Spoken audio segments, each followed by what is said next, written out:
Good. तो last class में हम लोग जो है ना वर्ड 2021 वर्जन का इंट्रोडक्शन देख लिए थे और साथ ही हम लोग सीखे थे क्या, तो फॉन्ट फॉर्मेटिंग। हम लोग फॉन्ट का डिजाइनिंग किए थे ना, इस डिजाइनिंग वर्ड को फॉर्मेटिंग के नाम से भी जानते हैं। क्लियर है ना? इसका मतलब फॉन्ट के लुक को चेंज करने के काम को फॉन्ट फॉर्मेटिंग कहते हैं। Okay good. आज हम लोग पैराग्राफ फॉर्मेटिंग को समझेंगे। क्लियर है? तो चलो वर्ड सॉफ्टवेयर स्टार्ट कर लेते हैं। यहाँ डमी टेक्स्ट लाने का कोई शॉर्टकट तरीका है क्या, जिससे कि डमी टेक्स्ट आ जाए? क्या टेक्स्ट था? Is equal to RAND bracket open और ब्रैकेट क्लोज।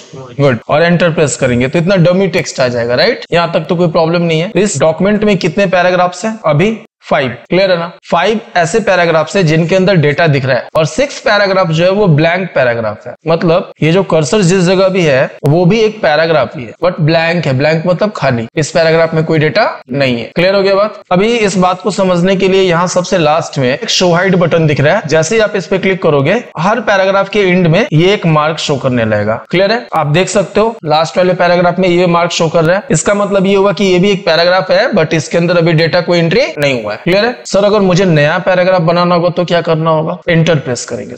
जब आप एंटर प्रेस करेंगे न्यू पैराग्राफ आ जाएगा। कोई प्रॉब्लम? इसका मतलब लाइन चेंज करने के लिए एंटर नहीं प्रेस करना है। जब आपको पैराग्राफ चेंज करना है तो आपको क्या प्रेस करना है? एंटर। क्लियर है? अब बोलोगे सर लाइन चेंज करने के लिए क्या करते हैं? राइट, उसके लिए बेटा यूज करते हैं शिफ्ट एंटर। तो चलो जी, ये इतना पैराग्राफ है, पैराग्राफ का फॉर्मेटिंग करना है। सबसे पहले हम क्या कर लेते हैं, पूरे पैराग्राफ्स को सिलेक्ट कर लेते हैं क्योंकि सभी के ऊपर अप्लाई करना है और अलाइनमेंट का बात करते हैं। ये वर्डपैड के क्लास में सीखे भी होंगे आप लोग। इसका क्या काम था बता सकते हो? ये पैराग्राफ को अलाइन करता है। अलाइन मतलब सीधा करता है। राइट? किसी एक डायरेक्शन से आपके पैराग्राफ के सारे लाइंस अलाइंड है। लेफ्ट से भी सेट है तो आप देखो लेफ्ट डायरेक्शन से, मतलब लेफ्ट हैंड साइड से जितने भी पैराग्राफ्स के लाइन है वो सब एक बराबर है। कोई इधर उधर है क्या लेफ्ट से? क्लियर है ना? अगर यही काम हमको राइट से कराना होता तो सिंपल हम यहाँ पे राइट अलाइनमेंट अप्लाई करते हैं और ये राइट वाला पैराग्राफ एकदम इक्वल है राइट से। उसी तरीके से अब हमको दोनों तरफ से पैराग्राफ को इक्वल कराना है तो क्या कर लिया, सिलेक्शन करने के बाद जस्टिफाई। ये जी देखो लेफ्ट से भी इक्वल हो गया और राइट से भी इक्वल हो गया। क्या आप ये बात समझ पा रहे हो? अब बचा सेंटर। तो ये क्या करेगा, पैराग्राफ को सेंटर से अलाइन कर देगा। मतलब आप देखो पैराग्राफ का जो लाइन पूरा भरा हुआ है ना वो सेंटर में तो जा नहीं पाएगा, लेकिन जो लाइन पूरा भरा हुआ नहीं है वो देखो सेंटर में आ चुका है कि नहीं आ चुका। इसका मतलब हम 4 तरीके के अलाइनमेंट को पैराग्राफ पे अप्लाई कर सकते हैं, left, centre, right and justify. Clear? Centre का भी ये यूज आपको समझ में नहीं आ रहा है तो सेंटर अलाइनमेंट को यूज करने के लिए हम एक यहाँ पे चेंजिंग कर रहे हैं जिससे कि वो समझ में आए। अभी क्या करते हैं कि इस पूरे पैराग्राफ पे जस्टिफाई अलाइनमेंट अप्लाई कर लेते हैं। डन। इसमें तो कोई प्रॉब्लम नहीं है। आपने ये अभी सीखा कि एंटर प्रेस करने से न्यू पैराग्राफ बनता है, ये तो पता चल गया। तो सर न्यू पैराग्राफ लास्ट में नहीं चाहिए हमको, टॉप में चाहिए, ऊपर में। यहाँ के ऊपर आप कुछ भी टाइप नहीं कर सकते हो। कोई पूछ दे क्यों तो क्या जवाब दोगे? मार्जिन है सर। मार्जिन एरिया में जनरली हम लोग कुछ नहीं लिखते हैं, अपने राइटिंग एरिया में लिखते हैं, यही ना? ओके, तो राइटिंग एरिया में आप टाइप कर सकते हो इजीली। तो हम क्या कर रहे हैं, पैराग्राफ के पहले कर्सर को रख के एंटर प्रेस किए, इसका मतलब न्यू पैराग्राफ बना, लेकिन ये पैराग्राफ बना ऊपर में सबसे। कोई डाउट? पता है ये स्पेस क्यों लिए या ये न्यू पैराग्राफ क्यों हम इंसर्ट किए? हेडिंग देने के लिए। ओके, तो चलो इधर में हम लिख देते हैं वर्ड डे 2 क्लास, ऐसे। कोई डाउट? सर ये हेडिंग है, थोड़ा अट्रैक्टिव बनाओ, अच्छा थोड़ी लग रहा है। जो बॉडी का पार्ट है, मतलब जो बाकी पैराग्राफ्स हैं और जो हेडिंग का पार्ट है, दोनों तो सिमिलर लग रहा है ना, अच्छा नहीं लग रहा है, इसको थोड़ा अलग डिजाइन दो। तो चलो इस पे फॉर्मेटिंग किया जाए। कैसा कैसा फॉर्मेटिंग किया जाएगा? दोनों फॉर्मेटिंग किया जाएगा, पैराग्राफ का भी और फॉन्ट का भी। करके देखते हैं। तो उसके लिए हमको क्या करना पड़ा, सिंपल पहले सिलेक्शन करके फॉन्ट का फॉर्मेटिंग जो अप्लाई करना है वो कर ले, बोल्ड। इधर से अपर केस अप्लाई कर लेते हैं, अपर केस। देन थोड़ा फॉन्ट साइज भी इंक्रीज कर लेते हैं, अंडरलाइन मन है वो भी दे लिया और कलर भी चेंज कर लिया। यहाँ तक तो कोई प्रॉब्लम नहीं है। अब इसी पैराग्राफ को सेंटर अलाइनमेंट यहाँ से अप्लाई कर लेते हैं। कोई दिक्कत? बन गया हेडिंग और इसका यूज भी समझ में आ गया। सेंटर अलाइनमेंट कहाँ कहाँ यूज कर पाओगे आप? क्लियर है? आगे बढ़ जाए। बाकी के 3 अलाइनमेंट भी तो समझ में आ गया ना, लेफ्ट वाला, राइट वाला एंड जस्टिफाई वाला। ओके, अब एक बात और, अगर आप न्यू पैराग्राफ में हो तो जिस अलाइनमेंट में हो उसी अलाइनमेंट के हिसाब से नया एंट्री होने वाला है। नहीं समझ में आया बात? चलो देखते हैं। अभी एग्जांपल के लिए हम यहाँ पे लेफ्ट अलाइनमेंट सेट किए तो जो एंट्री होगा, जो डेटा इसमें ऐड होगा वो लेफ्ट से राइट डायरेक्शन में जाएगा। दिखा है? व्हाट इज योर नेम दिख रहा है कुछ आपको? डेटा किधर से किधर जा रहा है? लेफ्ट से राइट की तरफ जा रहा है। कोई प्रॉब्लम? चलो जी बढ़िया। अभी एंटर कर लेते हैं सर न्यू पैराग्राफ। यहाँ पे टाइप करना है my name is Pankaj, right? लेकिन इस बार हम राइट अलाइनमेंट अप्लाई करके देखते हैं। ये जी देखो कर्सर किधर आ गया? राइट में। अब इसके अंदर जो भी टाइप करना होगा वो हम आराम से इसमें कर सकते हैं। देखो टाइप कर रहे हैं, माई नेम इज पंकज। आ रहा है मेरा बात समझ में? जिस अलाइनमेंट को अप्लाई करके काम कर रहे हो टेक्स्ट उसी अलाइनमेंट के थ्रू रहेगा, है ना। अगर राइट वाला अप्लाई करके काम कर रहे हो तो टेक्स्ट अब राइट टू लेफ्ट ही जाएगा। लेफ्ट वाला अप्लाई करके अगर काम करो अलाइनमेंट को तो क्या करेगा, लेफ्ट टू राइट ही जाएगा। अगर सेंटर वाला अप्लाई करोगे तो सेंटर वाले अलाइनमेंट से ही नया डेटा उसमें ऐड होगा। आगे ये बात समझ में क्लियर है? तो अब हम लोग नेक्स्ट पार्ट देखते हैं इसका। पैराग्राफ फॉर्मेटिंग में अलाइनमेंट के बाद है लाइन नंबरिंग का काम। तो नेक्स्ट क्या समझ लेते हैं, लाइन स्पेसिंग कैसे काम करेगा। पैराग्राफ का सिलेक्शन करने के बाद हम लाइन स्पेसिंग यहाँ से अप्लाई कर सकते हैं। देखो जी, हर लाइन के बीच में यहाँ पे गैप हो रहा है, राइट। पैराग्राफ का स्पेसिंग नहीं हो रहा है, उसके अंदर की जो लाइन है उनका गैपिंग बढ़ रहा है, राइट। ऐसा नहीं है कि दो पैराग्राफ के बीच में गैप बढ़ रहा है, राइट, ऐसा नहीं है। वो क्या रहा है, दो लाइन्स के बीच में चेंजिंग हो रहा है। अच्छा, तो सर सिलेक्शन किया हुआ है पूरे पैराग्राफ का, इसीलिए क्या पूरे पैराग्राफ पे अप्लाई हुआ? तो यस, अगर मुझे एक पैराग्राफ में काम करना होता कोई सिलेक्शन करने का जरूरत नहीं था, सिंपल उस पैराग्राफ में क्लिक कर देने से ही काम हो जाएगा। और देखो अब लाइन स्पेसिंग को हम यहाँ से कम करके देख रहे हैं, ये देखो कितने पैराग्राफ पे अप्लाई हुआ, सिंगल वन। अरे बात समझ में क्लियर है? इसका मतलब अगर हमको दो पैराग्राफ पे फॉर्मेटिंग करना है तो क्या करना होगा, दोनों पैराग्राफ को सेलेक्ट करके काम करना होगा। और अगर सिंगल पैराग्राफ पे फॉर्मेटिंग करना है पैराग्राफ का तो कोई सिलेक्शन का जरूरत नहीं है, बस क्लिक कर दो उस पैराग्राफ में तो वो सिलेक्शन मान लिया और वहां पे फॉर्मेटिंग अप्लाई हो जाएगा। क्लियर? अब एक और क्वेश्चन कि क्या सर अगर दो पैराग्राफ में हमको फॉर्मेटिंग करना है तो कंप्लीट दोनों पैराग्राफ को सिलेक्ट करना पड़ेगा क्या? तो ऐसा भी जरूरी नहीं है। अगर आप थोड़ा सा भी पार्ट अपने पैराग्राफ का सिलेक्ट कर लियो, लाइक ये देखो मात्र इतना ही सिलेक्शन किया, तो ये माना जाएगा कि आपने दोनों पैराग्राफ सिलेक्ट कर लिया। कहाँ के फॉर्मेटिंग के लिए? पैराग्राफ के फॉर्मेटिंग के लिए, फॉन्ट के फॉर्मेटिंग के लिए नहीं बेटा। फॉन्ट के फॉर्मेटिंग के लिए तो बस आपने दो वर्ड सेलेक्ट किया है, दो पैराग्राफ नहीं। आ रहा है मेरा बात समझ में? तो अगर फॉन्ट का फॉर्मेटिंग करना होता तब तो पूरा कंप्लीट दोनों पैराग्राफ का सिलेक्शन करना पड़ता है। क्लियर है? चलो अप्लाई करके देख लेते हैं एक बार। लाइन स्पेसिंग इस पे काम कर रहा है क्या दोनों पैराग्राफ पे?